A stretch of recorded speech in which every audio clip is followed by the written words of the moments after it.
Մեթյու Հենրի, ամենօրյա ընթերցանություն, օր մարտի 26 Եվ Բոոսն առավ Հռութին, որ իր կինը եղավ, և նրա մոտը մտավ,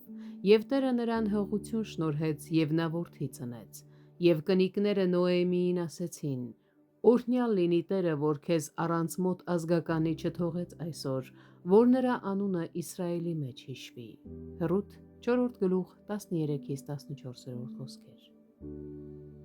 Հռութը որդի ծնեց, որի միջոցով հազարավորներ ու բյուրավորներ եկան դեպի Աստված,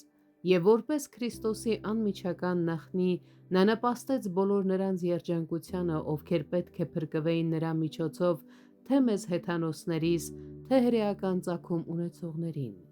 Նա հեթանոս աշխարհի վկան էր, որ Աստված ամբողջությամբ չէր լքել նրանց, այլ որ ժամանակին նրանք կմիավորվեն նրա ընտրյալ ժողովրդի հետ և կմասնակցեին նրա փրկությանը։ Հարսանիքին ուղեկցում էին Աստծուն ուղղված աղոթքը, իսկ երեխայի ծնունդին նրան ուղղված գովաբանությունը։ Ինչ ցավալի է, որ աստվածավախ լեզուն քրիստոնյաների շրջանում ավելի հաճախ չի օգտագործվում, կամ որ այն դառնում է դատարկ ձևականություն։ Եվ ահա Դավթի տոհմաբանությունը Հռութից։ Եվ եկավ ժամանակը, երբ Հրեաստանի Բեթլեհեմը հրաշքներ գործեց, որոնք գերազանցեցին Հռութի պատմության մեջ նկարագրվածներին,